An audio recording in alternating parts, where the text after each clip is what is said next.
আসসালামু আলাইকুম রহমতুল্লাহ। 2021 সালের সুপ্রিয় দাখিল পরীক্ষার্থী বন্ধুরা, আশা করি তোমরা আল্লাহর রহমতে ভালো আছো। অ্যাসাইনমেন্ট সমাধানের আজকের এই পর্বে আমরা হাজির হলাম তোমাদের ষষ্ঠ সপ্তাহের রসায়ন অ্যাসাইনমেন্টের সমাধান নিয়ে। এমএচ ম্যাথমেটিক্যাল সলিউশন চ্যানেলের পক্ষ থেকে আমি মাহমুদুল হাসান আছি তোমাদের সাথে। চলো শুরু করা যাক। তো এটি হচ্ছে তোমাদের ষষ্ঠ সপ্তাহের রসায়ন অ্যাসাইনমেন্ট নম্বর 4। রসায়নের বিষয় কোড হচ্ছে 131। অ্যাসাইনমেন্টটি তোমাদের বইয়ের তৃতীয় ও পঞ্চম অধ্যায়ের সমন্বয়ে তৈরি করা হয়েছে। অ্যাসাইনমেন্টটির শিরোনাম হবে বিভিন্ন যৌগ পর্যালোচনা করে পরমাণুসমূহের যোজনী, পরিবর্তনশীল যোজনী ও সুপ্ত যোজনী এবং যৌগগুলোর মধ্যে বিদ্যমান মৌলের তেজস্ক্রিয় আইসোটোপের ব্যবহার। পরবর্তীতে এখানে মূলত উদ্দীপক দেওয়া হয়েছে। তো এখানে বলা হয়েছে যে হাইড্রোজেন পরমাণুর যোজনী 1 হিসেবে নিম্নলিখিত যৌগসমূহকে পর্যালোচনা করে অন্যান্য পরমাণুসমূহের যোজনী, পরিবর্তনশীল যোজনী ও সুপ্ত যোজনী এবং যৌগগুলোর মধ্যে বিদ্যমান মৌলের তেজস্ক্রিয় আইসোটোপের ব্যবহার সংক্রান্ত প্রতিবেদন প্রণয়ন। তো এখানে যে যৌগগুলো দেওয়া হয়েছে সেগুলো হচ্ছে H2O অর্থাৎ পানি, CO2 অর্থাৎ কার্বন ডাইঅক্সাইড, CCl4 অর্থাৎ কার্বন টেট্রাক্লোরাইড, PCl5 অর্থাৎ ফসফরাস পেন্টাক্লোরাইড, PCl3 অর্থাৎ ফসফরাস ট্রাইক্লোরাইড, Pi5 অর্থাৎ ফসফরাস পেন্টাআয়োডাইড, SO2 অর্থাৎ সালফার ডাইঅক্সাইড, SO3 অর্থাৎ সালফার ট্রাইঅক্সাইড। পরবর্তীতে এই উদ্দীপকের আলোকে যে তিনটি প্রশ্ন করা হয়েছে সেগুলো হচ্ছে ক পরমাণুর যোজনী, খ পরিবর্তনশীল যোজনী ও সুপ্ত যোজনী এবং গ তেজস্ক্রিয় আইসোটোপের ব্যবহার। তো তিনটি প্রশ্নের প্রতিটি প্রশ্নের সর্বোচ্চ মান 4 করে সর্বমোট 3, 4, 12 পেতে হলে আমাদেরকে 4 নম্বর বিশিষ্ট বক্সে উল্লিখিত বিষয়গুলো বিবেচনা করে উত্তরপত্র তৈরি করতে হবে। তাই ক নং প্রশ্নে আমাদেরকে যে বিষয়গুলো উল্লেখ করতে হবে সেগুলো হচ্ছে 7 থেকে 8টি যৌগে মৌলের যোজনী সঠিকভাবে ব্যাখ্যা করতে হবে। খ নং প্রশ্নের উত্তরে মৌল চিহ্নিত করে পরিবর্তনশীল যোজনী ও সুপ্ত যোজনী সঠিকভাবে ব্যাখ্যা করতে হবে এবং গ নং প্রশ্নে তেজস্ক্রিয় আইসোটোপ চিহ্নিত করে তাদের সঠিক ব্যবহার লিখতে হবে। তো চলো আমরা আর দেরি না করে সর্বোচ্চ নম্বর পাওয়ার উদ্দেশ্যে অ্যাসাইনমেন্টটি সলভ করে আসি। তো ক নং প্রশ্নে যেহেতু যোজনী সংক্রান্ত আলোচনা করা হয়েছে তাই যোজনীর সংজ্ঞা না লিখলেই নয়। তো যোজনীর সংজ্ঞার ক্ষেত্রে আমরা লিখব অণু গঠনকালে কোনো মৌলের একটি পরমাণুর সাথে অপর একটি মৌলের কোনো পরমাণু যুক্ত হবার সামর্থ্যকেই যোজনী বলে।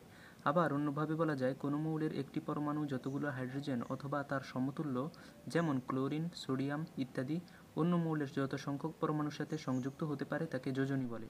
তো পরবর্তীতে আমরা মেইন টপিকে চলে যাব, সেটা হচ্ছে অ্যাসাইনমেন্টে উল্লিখিত 8টি যৌগে পরমাণুসমূহের যোজনী হিসাব করা হলো। তো আমরা এখানে উদ্দীপকে উল্লিখিত যে 8টি যৌগ ছিল সেই 8টি যৌগে বিদ্যমান পরমাণুসমূহের যোজনী একে একে হিসাব করব। তো প্রথমে পানিতে অক্সিজেনের যোজনী 2, কারণ অক্সিজেন 2টি হাইড্রোজেনের সাথে যুক্ত রয়েছে। কার্বন ডাইঅক্সাইডে কার্বনের যোজনী 4, কেননা এখানে একটি কার্বন পরমাণু 2টি অক্সিজেন পরমাণুর সাথে যুক্ত। আমরা জানি অক্সিজেনের যোজনী 2 এবং 2টি অক্সিজেন মোট 2 দুগুণে 4টি হাইড্রোজেনের সাথে যুক্ত হতে পারে, অর্থাৎ আপাতদৃষ্টিতে একটি কার্বন 4টি হাইড্রোজেনের সাথে যুক্ত হতে পারবে। তাই কার্বন ডাইঅক্সাইডে কার্বনের যোজনী 4। পরবর্তীতে CCl4 অর্থাৎ কার্বন টেট্রাক্লোরাইডে কার্বনের যোজনী 4, কারণ একটি কার্বন পরমাণু 4টি ক্লোরিন পরমাণুর সাথে যুক্ত। আমরা জানি ক্লোরিনের যোজনী 1, তাই কার্বনের সাথে 4টি ক্লোরিন পরমাণু যুক্ত থাকায় কার্বনের যোজনী 4। পরবর্তীতে ফসফরাস পেন্টাক্লোরাইডে ফসফরাসের যোজনী 5, কারণ একটি ফসফরাস পরমাণু 5টি ক্লোরিন পরমাণুর সাথে যুক্ত। আমরা জানি ক্লোরিনের যোজনী 1, তাই ফসফরাসের সাথে 5টি ক্লোরিন পরমাণু যুক্ত থাকায় ফসফরাসের যোজনী 5। পরবর্তী পৃষ্ঠায় ফসফরাস ট্রাইক্লোরাইডে ফসফরাসের যোজনী 3, কারণ একটি ফসফরাস পরমাণু 3টি ক্লোরিন পরমাণুর সাথে যুক্ত। আমরা জানি ক্লোরিনের যোজনী 1, তাই ফসফরাসের সাথে 3টি ক্লোরিন পরমাণু যুক্ত থাকায় ফসফরাসের যোজনী 3। পরবর্তীতে Pi5 অর্থাৎ ফসফরাস পেন্টাআয়োডাইডে ফসফরাসের যোজনী 5, কারণ একটি ফসফরাস পরমাণু 5টি আয়োডিন পরমাণুর সাথে যুক্ত। আমরা জানি আয়োডিনের যোজনী 1, তাই ফসফরাসের সাথে 5টি আয়োডিন পরমাণু যুক্ত থাকায় ফসফরাসের যোজনী 5। এরপর সালফার ডাইঅক্সাইডে সালফারের যোজনী 4, কেননা এখানে একটি সালফার পরমাণু 2টি অক্সিজেন পরমাণুর সাথে যুক্ত। আমরা জানি অক্সিজেনের যোজনী 2 এবং 2টি অক্সিজেন মোট 2 দুগুণে 4টি হাইড্রোজেনের সাথে যুক্ত হতে পারে, অর্থাৎ আপাতদৃষ্টিতে একটি সালফার 4টি হাইড্রোজেনের সাথে যুক্ত হতে পারবে। তাই সালফার ডাইঅক্সাইডে সালফারের যোজনী 4। পরবর্তীতে সালফার ট্রাইঅক্সাইডে সালফারের যোজনী 6, কেননা এখানে একটি সালফার পরমাণু 3টি অক্সিজেন পরমাণুর সাথে যুক্ত। আমরা জানি অক্সিজেনের যোজনী 2 এবং 3টি অক্সিজেন মোট 3 দুগুণে 6টি হাইড্রোজেনের সাথে যুক্ত হতে পারে, অর্থাৎ আপাতদৃষ্টিতে একটি সালফার 6টি হাইড্রোজেনের সাথে যুক্ত হতে পারবে। তাই সালফার ট্রাইঅক্সাইডে সালফারের যোজনী 6। এ পর্যায়ে আমরা খ নং প্রশ্নের উত্তর লিখব। তো খ নং প্রশ্নে আমাদেরকে বলা হয়েছিল যে মৌল চিহ্নিত করে পরিবর্তনশীল যোজনী ও সুপ্ত যোজনী সঠিকভাবে ব্যাখ্যা করতে হবে। সো আমরা প্রথমে জেনে নিব যে পরিবর্তনশীল যোজনীটা আসলে কি।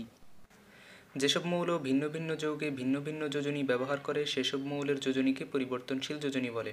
অ্যাসাইনমেন্টে উল্লিখিত 8টি যৌগের মধ্যে কার্বন, ফসফরাস, সালফার পরিবর্তনশীল যোজনী প্রদর্শন করে। যেমন কার্বনের ক্ষেত্রে কার্বন মনোক্সাইড ও কার্বন ডাই অক্সাইড যৌগে কার্বনের যোজনী যথাক্রমে 2 ও 4 ব্যবহৃত হয়েছে, অর্থাৎ কার্বন পরিবর্তনশীল যোজনী প্রদর্শন করে। ফসফরাসের ক্ষেত্রে ফসফরাস ট্রাইক্লোরাইড ও ফসফরাস পেন্টাক্লোরাইড যৌগে ফসফরাসের যোজনী যথাক্রমে 3 ও 5 ব্যবহৃত হয়েছে, অর্থাৎ ফসফরাস পরিবর্তনশীল যোজনী প্রদর্শন করে। সালফারের ক্ষেত্রে সালফার ডাইঅক্সাইড ও সালফার ট্রাইঅক্সাইড যৌগে সালফারের যোজনী যথাক্রমে 4 ও 6 ব্যবহৃত হয়েছে, অর্থাৎ সালফার পরিবর্তনশীল যোজনী প্রদর্শন করে। পরবর্তীতে আমরা সুপ্ত যোজনী আলোচনা করব। কোনো মৌলের সর্বোচ্চ যোজনী ও সক্রিয় যোজনীর মধ্যে পার্থক্যকে ওই মৌলের সুপ্ত যোজনী বলে। সক্রিয় যোজনী বলতে মৌলটি কোনো যৌগ গঠন অবস্থায় যে যোজনী ব্যবহার করে তাকে বোঝায়। সাধারণত যেসব মৌলের একাধিক যোজনী বিদ্যমান সেই মৌলগুলির সুপ্ত যোজনী নির্ণয় করা যায়। অর্থাৎ কোনো মৌলের সুপ্ত যোজনী সমান মৌলটির সর্বোচ্চ যোজনী বিয়োগ সক্রিয় যোজনী। যেমন কার্বন ডাইঅক্সাইড যৌগে কার্বনের সক্রিয় যোজনী 4। আমরা জানি কার্বনের সর্বোচ্চ যোজনী 4, অতএব কার্বন ডাইঅক্সাইডে কার্বনের সুপ্ত যোজনী সমান সর্বোচ্চ যোজনী বিয়োগ সক্রিয় যোজনী। Equal to 4 - 4 equal to 0। পরবর্তীতে ফসফরাস পেন্টাক্লোরাইড যৌগে ফসফরাসের সক্রিয় যোজনী 5। আমরা জানি ফসফরাসের সর্বোচ্চ যোজনী 5, অতএব ফসফরাস পেন্টাক্লোরাইডে ফসফরাসের সুপ্ত যোজনী ইকুয়াল টু সর্বোচ্চ যোজনী মাইনাস সক্রিয় যোজনী ইকুয়াল টু 5 - 5 ইকুয়াল টু 0। ফসফরাস ট্রাইক্লোরাইড যৌগে ফসফরাসের সক্রিয় যোজনী 3। আমরা জানি ফসফরাসের সর্বোচ্চ যোজনী 5, অতএব ফসফরাস ট্রাইক্লোরাইডে ফসফরাসের সুপ্ত যোজনী ইকুয়াল টু সর্বোচ্চ যোজনী মাইনাস সক্রিয় যোজনী ইকুয়াল টু 5 - 3 ইকুয়াল টু 2। পরবর্তীতে সালফার ডাইঅক্সাইড যৌগে সালফারের সক্রিয় যোজনী 4। আমরা জানি সালফারের সর্বোচ্চ যোজনী 6, অতএব সালফার ডাইঅক্সাইডে সালফারের সুপ্ত যোজনী ইকুয়াল টু সর্বোচ্চ যোজনী মাইনাস সক্রিয় যোজনী ইকুয়াল টু 6 - 4 ইকুয়াল টু 2। এরপর সালফার ট্রাইঅক্সাইড যৌগে সালফারের সক্রিয় যোজনী 6। আমরা জানি সালফারের সর্বোচ্চ যোজনী 6, অতএব সালফার ট্রাইঅক্সাইডে সালফারের সুপ্ত যোজনী ইকুয়াল টু সর্বোচ্চ যোজনী মাইনাস সক্রিয় যোজনী ইকুয়াল টু 6 - 6 ইকুয়াল টু 0। এরপর আমরা গ নং প্রশ্নের উত্তর লিখব। তো গ নং প্রশ্নে আমাদেরকে তেজস্ক্রিয় আইসোটোপ চিহ্নিত করে তাদের সঠিক ব্যবহার লিখতে হবে। তো প্রথমে আমরা তেজস্ক্রিয় আইসোটোপের ডেফিনিশনটা লিখে নিব।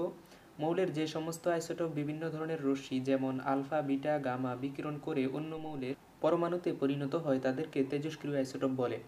অ্যাসাইনমেন্টে উল্লিখিত যৌগগুলোর মধ্যে কার্বন, ফসফরাস, অক্সিজেন, ক্লোরিন ও আয়োডিনের তেজস্ক্রিয় আইসোটোপ রয়েছে। আইসোটোপের নিয়ন্ত্রিত ব্যবহার দিয়ে মানুষ অনেক কিছু করতে পারে যেটি অন্যভাবে করা দুঃসাধ্য ছিল। নিম্নে কার্বন, ফসফরাস, অক্সিজেন, ক্লোরিন ও আয়োডিনের তেজস্ক্রিয় আইসোটোপের ব্যবহার দেওয়া হলো। কার্বন 14 আইসোটোপের সাহায্যে পৃথিবীর বয়স নির্ধারণ করা যায়। ফসফরাস 32 আইসোটোপ রক্তের লিউকেমিয়া রোগের চিকিৎসায়, এখানে লিউকোমিয়া লেখা হয়েছে, এটা মিস্টেক, তো এখানে তোমরা লিউকেমিয়া লিখবে।